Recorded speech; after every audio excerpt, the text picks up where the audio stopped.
ऋषि मुनियों और अवतारों की भूमि भारत एक रहस्यमय देश है। यदि धर्म कहीं है तो सिर्फ यहीं है। यदि संत कहीं हैं तो सिर्फ यहीं हैं। भारत के 10 रहस्यमय बातें। भारत में ऐसे कई स्थान हैं जिनका आज भी रहस्य बरकरार है। इन अनसुलझे रहस्यों को सुलझाने का क्या कोई प्रयास कर रहा है? वैसे तो भारत में हजारों अनसुलझे रहस्य हैं, लेकिन हम इस चैनल में प्रस्तुत कर रहे हैं ऐसे प्रमुख 10 अनसुलझे रहस्य। अगले पन्ने पर पहला रहस्य। दोस्तों, अगर आप ऐसे रहस्य बातें जानने में दिलचस्पी रखते हैं तो आपका स्वागत है। अगर आप चैनल में नए हो तो सब्सक्राइब कर लें और इस वीडियो को लाइक कर दें। चलिए शुरू करते हैं 10 अनसुलझे रहस्य। पहला रहस्य, केरल का मंदिर। ऐसे कई मंदिर हैं जहां तहखानों में लाखों टन खजाना दबा हुआ है।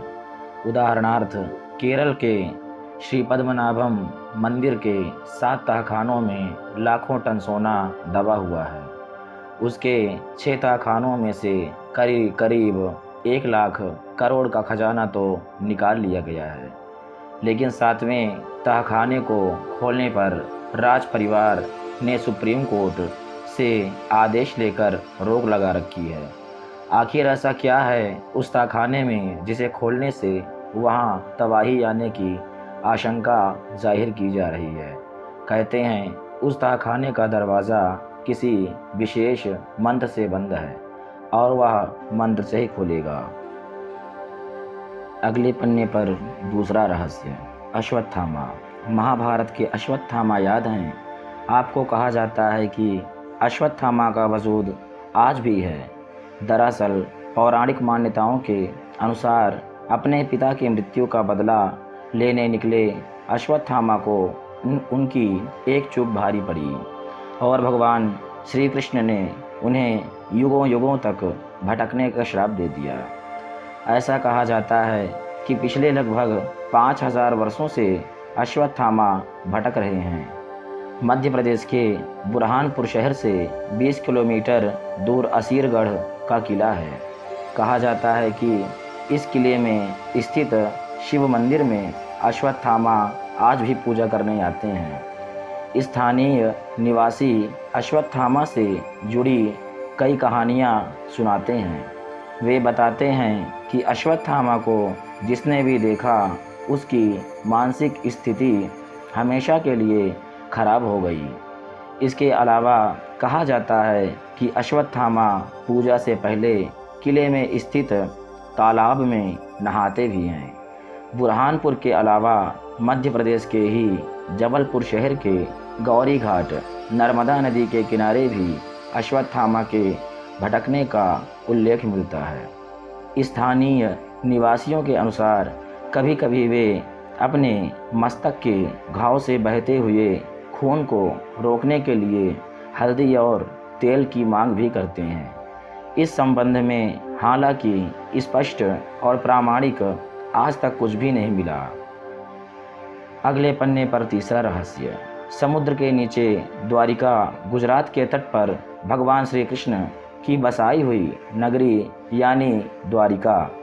इस जगह का धार्मिक महत्व तो है ही, रहस्य भी कम नहीं है। कहा जाता है कि कृष्ण की मृत्यु के साथ उनकी बसाई हुई यह नगरी समुद्र में डूब गई।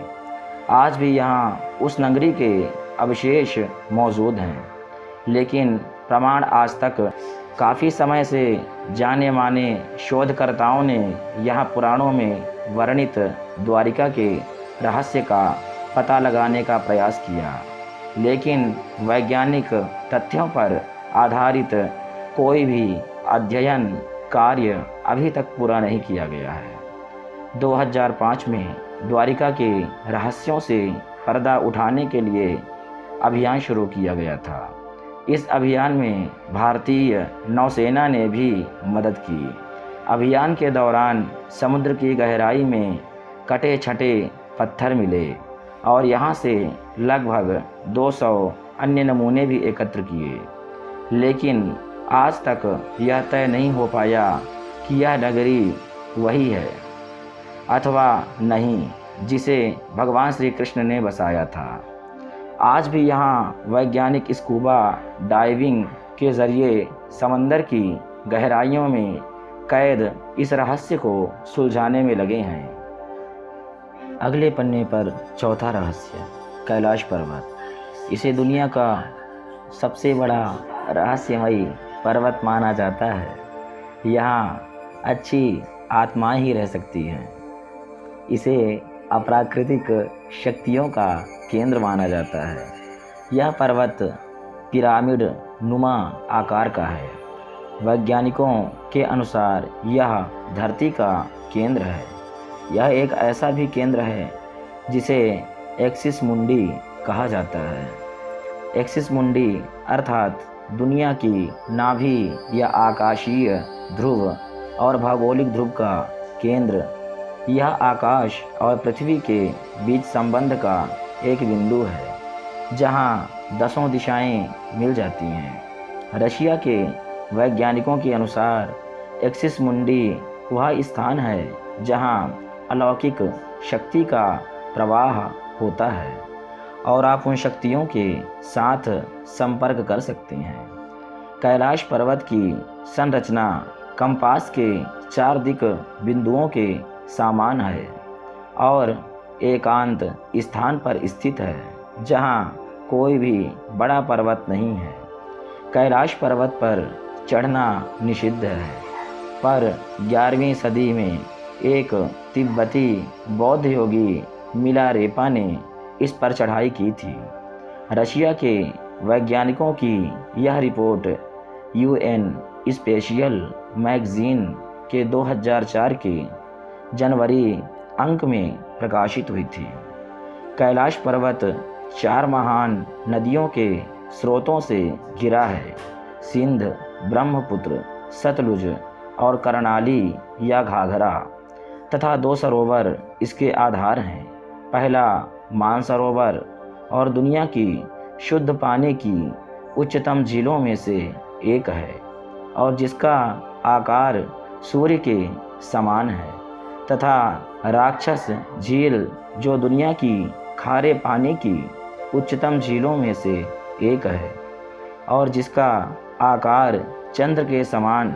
ये दोनों झीलें सौर और चंद्र बल को प्रदर्शित करती है, जिसका संबंध सकारात्मक और नकारात्मक ऊर्जा से है। जब दक्षिण से देखते हैं तो एक स्वस्तिक चिन्ह वास्तव में देखा जा सकता है।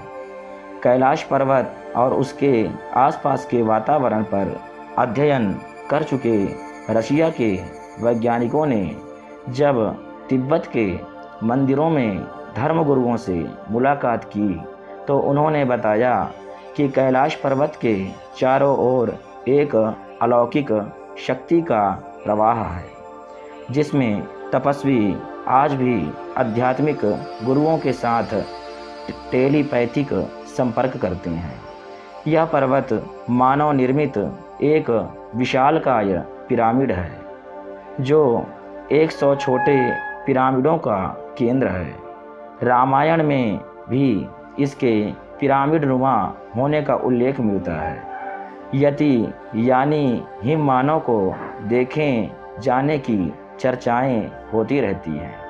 इनका वास हिमालय में होता है। लोगों का कहना है कि हिमालय पर यति के साथ भूत और योगियों को भी देखा गया है, जो लोगों को मारकर खा जाते हैं।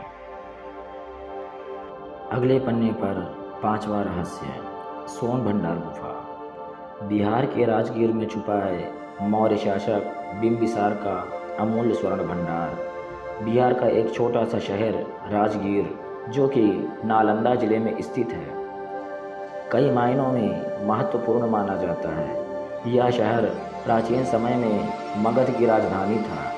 वहीं पर भगवान बुद्ध ने मगध के सम्राट बिंबिसार को धर्मोपदेश दिया था। यह शहर बुद्ध से जुड़े स्मारकों के लिए विशेष रूप से माना जाता है। विस्तार से जानने के लिए क्लिक करें। यहाँ दवा है जरासंध के सोने का भंडार। इसी राजगीर में है सोन भंडार गुफा। इस गुफा के बारे में कहा जाता है कि इसमें बेशकीमती खजाना छुपा है जिसे कि आज तक कोई नहीं खोज पाया है। यह खजाना मौर्य शासक बिंबिसार का बताया जाता है। हालांकि कुछ लोग इसे पूर्व मगध सम्राट जरासंध का भी बताते हैं। अगले पन्ने पर छठा रहस्य, अलेया भूतलाइट। पश्चिम बंगाल के दलदली इलाकों में कई बार रहस्यमयी रोशनी देखे जाने की जानकारी मिली थी। स्थानीय लोगों के मुताबिक यह उन मछुआरों की आत्माएं हैं जो मछली पकड़ते वक्त किसी वजह से मर गए थे। लोग इन्हें भूतों की रोशनी भी कहते हैं। ऐसा भी कहा जाता है कि जिन मछुआरों को यह रोशनी दिखती है वे या तो रास्ता भटक जाते हैं या ज़्यादा दिन जिंदा नहीं रह पाते। इन दलदली क्षेत्रों से कई मछुआरों की लाशें भी मिली हैं, लेकिन स्थानीय प्रशासन यह मानने को तैयार नहीं कि यह भूतों के चलते ऐसा हुआ। उनके मुताबिक मछुआरों के साथ अक्सर ऐसी दुर्घटनाएं होती रहती हैं। हालांकि अभी तक इस रहस्य से भरी गुत्थी सुलझ नहीं पाई है। वैज्ञानिकों को अंदेशा है कि दलदली क्षेत्रों में अक्सर मीथेन गैस बनती है और वे किसी तत्व के संपर्क में आने से रोशनी पैदा करती है। अगले पन्ने पर सातवां रहस्य, रूपकुंड झील। यह नदी हिमालय पर्वतों में स्थित है। इस तट पर मानव कंकाल पाए गए हैं। पिछले कई वर्षों से भारतीय और यूरोपीय वैज्ञानिकों के विभिन्न समूहों ने इस रहस्य को सुलझाने के कई प्रयास किए, पर वे नाकाम रहे। भारत के उत्तरी क्षेत्र में खुदाई के समय नेशनल जियोग्राफिक भारतीय प्रभाग को 22 फुट का विशाल नरकंकाल मिला है। उत्तर के रेगिस्तानी इलाके में एम्प्टी क्षेत्र के नाम से जाना जाने वाला यह क्षेत्र सेना के नियंत्रण में है। यह वही इलाका है जहाँ से कभी प्राचीन काल में सरस्वती नदी बहती थी। इस कंकाल को वर्ष 2007 में नेशनल जियोग्राफिक की टीम ने भारतीय सेना की सहायता से उत्तर भारत के इस इलाके में खोजा। 8 सितंबर 2007 को इस आशय की खबर कुछ समाचार पत्रों में प्रकाशित हुई थी। हालांकि इस तरह की खबरों की सत्यता की कोई पुष्टि नहीं हुई। इस मामले में जब तक कोई अधिकृत बयान नहीं जारी होता, यह असत्य ही मानी जा रही है। बताया जाता है कि कदकाठी के हिसाब से यह कंकाल महाभारत के भीम पुत्र घटोत्कच के विवरण से मिलता जुलता है। हालांकि इसकी तुलना अमेरिका में पाए जाने वाले बिगफुट से भी की जा रही है, जिनकी औसत हाइट अनुमानतः 8 फुट की है। इसकी तुलना हिमालय में पाए जाने वाले यति से भी की जा रही है, जो बिगफुट के समान ही हैं। माना जा रहा है कि इस तरह के विशालकाय मानव 5 लाख वर्ष पूर्व से 1 करोड़ 20 लाख वर्ष पूर्व के बीच में धरती पर रहा करते थे, जिनका वजन लगभग 550 किलो हुआ करता था। यह कंकाल देखकर पता चलता है कि किसी ज़माने में भारत में ऐसे विशालकाय मानव भी रहा करते थे।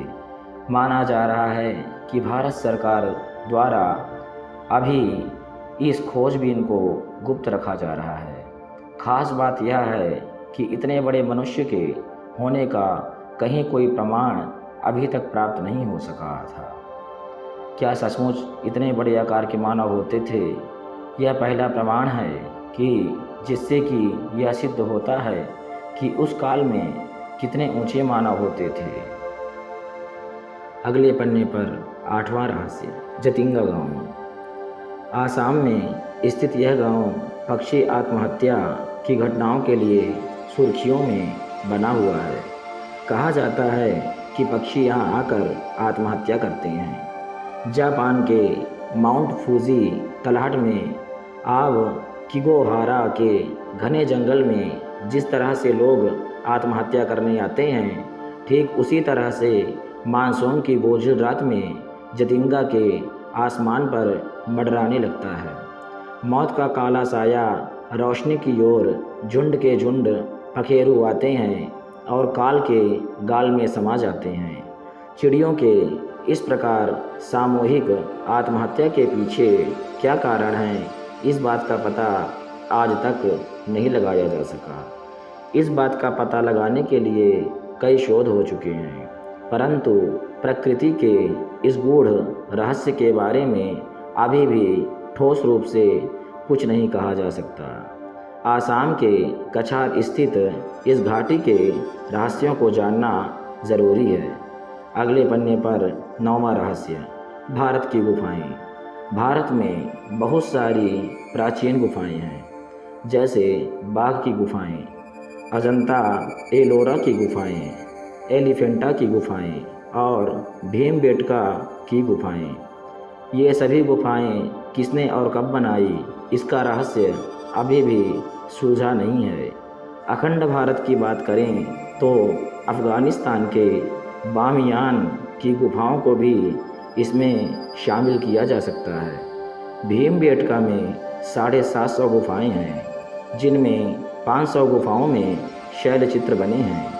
यहाँ की सबसे प्राचीन चित्रकारी को कुछ इतिहासकार 35,000 वर्ष पुराना मानते हैं, तो कुछ 12,000 साल पुरानी। मध्य प्रदेश के रायसेन जिले में स्थित पुरापाषाणिक भीमबेटका की गुफाएं भोपाल से 46 किलोमीटर की दूरी पर स्थित हैं। ये विंध्य पर्वत मालाओं से घिरी हुई हैं। भीमबेटका मध्य भारत के पठार के दक्षिणी किनारे पर स्थित विंध्याचल की पहाड़ियों के निचले हिस्से पर स्थित है। पूर्व पाषाण काल से मध्य पाषाण काल तक यह मानव गतिविधियों का केंद्र रहा। अगले पन्ने पर 10वां रहस्य, तिब्बत का यमद्वार। प्राचीन काल में तिब्बत को त्रिविष्टप कहते थे। यह अखंड भारत का हिस्सा हुआ करता था। तिब्बत को चीन ने अपने कब्जे में ले रखा है। तिब्बत में दारचेन से 30 मिनट की दूरी पर है यम का द्वार। यम का द्वार पवित्र कैलाश पर्वत के रास्ते में पड़ता है।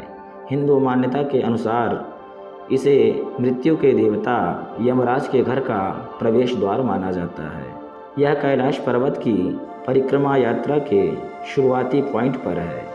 तिब्बती लोग इसे चोरटेन कांग नग्गी के नाम से जानते हैं, जिसका मतलब होता है 2 पैर वाले स्तूप। ऐसा कहा जाता है कि यहाँ रात में रुकने वाला जीवित नहीं रह पाता। ऐसी कई घटनाएं हो भी चुकी हैं, लेकिन इसके पीछे के कारणों का खुलासा आज तक नहीं हो पाया है। साथ ही यह मंदिर नुमा द्वार किसने और कब बनाया, इसका कोई प्रमाण नहीं है। ढेरों शोध हुए, लेकिन कोई नतीजा नहीं निकल सका।